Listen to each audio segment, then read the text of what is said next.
अस्सलाम वालेकुम नाजरीन। प्यारे नाजरीन, आज हम आपको बताने वाले हैं कि ईद 2026 को लेकर सऊदी अरब से अभी अभी क्या बड़ा अपडेट आया है और आखिर सऊदी में ईद किस दिन होगी। साथ ही सबसे इम्पोर्टेंट सवाल, इंडिया में चांद कब नजर आएगा और हमारे यहाँ ईद किस तारीख को होगी। क्या इस बार सऊदी और भारत में एक साथ चांद दिखेगा? क्या एक साथ ईद होगी या एक दिन बाद होगी? देखिए, अभी सोशल मीडिया पर बहुत सी आधी अधूरी खबरें चल रही हैं। कोई कुछ कह रहा है, कोई कुछ। इसीलिए ज़रूरी है कि आप पूरी बात समझें, वरना कंफ्यूजन और बढ़ेगा। तो सीधी बात पर आते हैं। सबसे पहले बात करते हैं सऊदी अरब की। जो लेटेस्ट अपडेट सामने आया है उसके मुताबिक सऊदी सुप्रीम कोर्ट ने ये साफ कर दिया है कि इस साल 30 रोजे पूरे किए जाएंगे, यानी इस बार 29 रोजों पर ईद नहीं होगी। अब सवाल आता है कि ऐसा क्यों? 18 मार्च को मौसम विभाग के हिसाब से इसी वजह से चांद देखने में प्रॉब्लम आई और चांद नजर नहीं आया। इसका सीधा मतलब सऊदी में 29वें रोजे के दिन चांद नहीं दिखा। इसीलिए रूल के मुताबिक अब 30 रोजे पूरे होंगे। अब इस हिसाब से देखें, 19 मार्च 2026 की शाम को चांद नजर आने के चांसेस हैं और अगर चांद नजर आ गया तो 20 मार्च 2026 यानी जुमा के दिन सऊदी अरब में ईद मनाई जाएगी। ये बात सिर्फ सऊदी तक लिमिटेड नहीं है, बल्कि कुवैत और बहरीन से भी इसी तरह की रिपोर्ट्स आ रही है।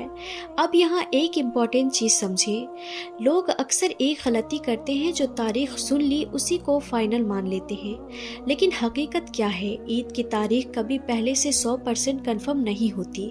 सब कुछ चांद नजर आने पर डिपेंड करता है।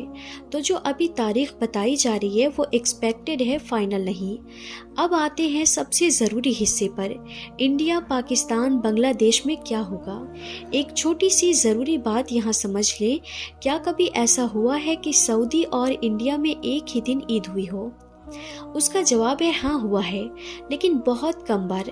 ऐसा तब होता है जब चांद बहुत साफ और जल्दी नजर आ जाए और दोनों जगह की रिपोर्ट एक साथ मैच हो जाए। लेकिन आम तौर पर क्या होता है, सऊदी में चांद पहले नजर आता है और इंडिया में एक दिन बाद। इसीलिए हर साल ये उम्मीद मत रखें कि दोनों जगह एक ही दिन ईद होगी। रियलिटी क्या है? सेम डे ईद पॉसिबल है, लेकिन रेयर है। ज़्यादातर केसेस में इंडिया में ईद एक दिन बाद ही होती है। इसीलिए किसी की बात सुनकर पहले से फाइनल मत माने।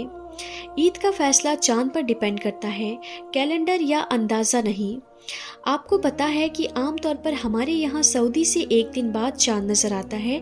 तो अगर सऊदी में 19 मार्च को चांद नजर आता है और 20 मार्च को ईद होती है, तो इसका मतलब है इंडिया, पाकिस्तान, बांग्लादेश में 20 मार्च को शाम को चांद नजर आ सकता है और फिर 21 मार्च 2026 यानी शनिवार को ईद हो सकती है।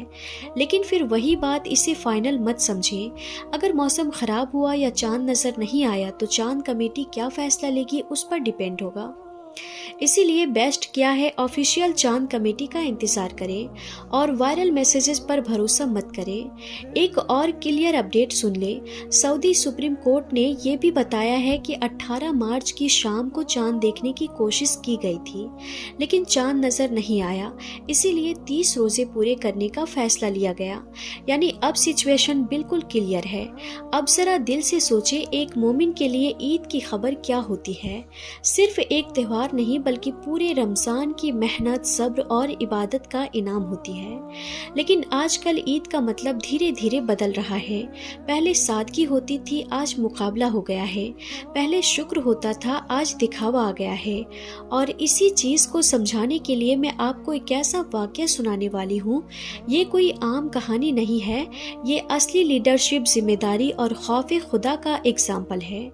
ये वाकया है हजरत उमर रज़ी अल्लाह तआला अन्हु के दौर का। ध्यान से सुने।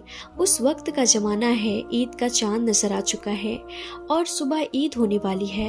हजरत उमर रज़ी अल्लाह तआला अन्हु की छोटी छोटी बेटियां खुशी से भागकर अपने अब्बू के पास आती हैं और कहती हैं कि अब्बू जान, कल ईद है, सब बच्चे नए नए कपड़े पहनेंगे, हमारे पड़ोस के बच्चे भी नए कपड़े पहनेंगे।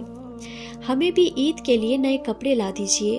اب یہاں اصلی بات سمجھیں، حضرت عمر رضی اللہ تعالیٰ عنہ اس وقت پوری اسلامی خلافت کے خلیفہ تھے، لیکن ان کی زندگی کیسی تھی؟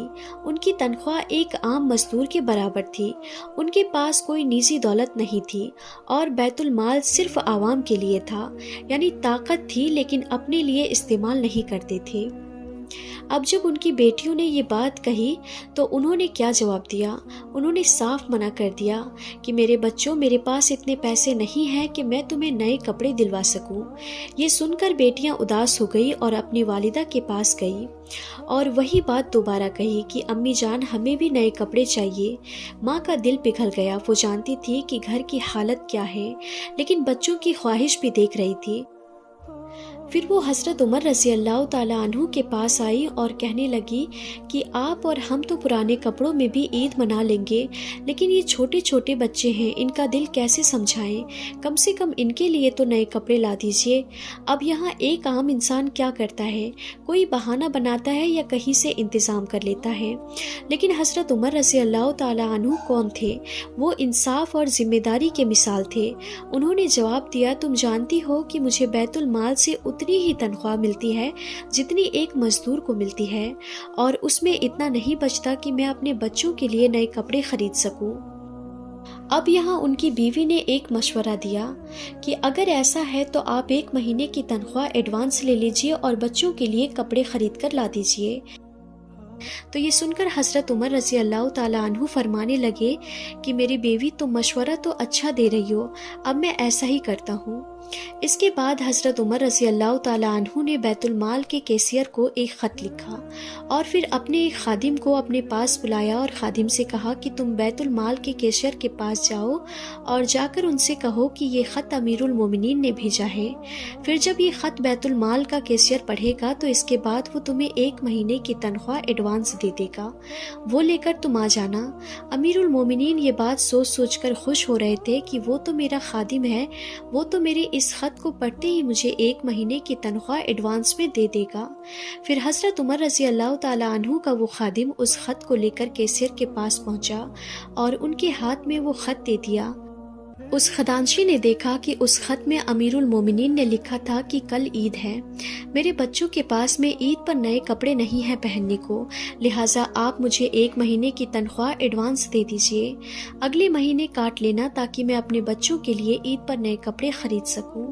اس خزانچی نے وہ خط پڑھ کر اس خادم کو پیسے نہیں دیے، بلکہ اس نے اسی خط کے پیچھے کچھ لکھ دیا اور پھر اس کو ایک لفافے میں بند کر کے اس خادم کو دیتے ہوئے کہنے لگا کہ اے خادم، یہ خط لے جا کر واپس امیر المومنین کو دے دینا، انہوں نے 1 مہینے کی تنخواہ ایڈوانس منگائی ہے، میں نے اس کا جواب اس خط میں لکھ دیا ہے، لہٰذا ان کو بول دینا کہ وہ یہ خط پڑھ لیں۔ اس خط کو پڑھنے کے بعد اگر پھر سے وہ ایڈوانس تنخواہ کے بارے میں بولتے ہیں تو پھر تم واپس آ جانا، میں 1 مہینے 2 مہینے جتنے مہینے کی تنخواہ کے بارے میں وہ بولیں گے میں خوشی خوشی کے ساتھ میں ان کو دے دوں گا۔ اس کے بعد اس خادم نے وہ لفافہ اپنے ہاتھ میں لیا اور واپس حضرت عمر کے پاس پہنچ گیا۔ خادم کو دیکھتے ہی حضرت عمر کہنے لگے کہ اے خادم، کیا انہوں نے 1 مہینے کی تنخواہ ایڈوانس دے دی ہے؟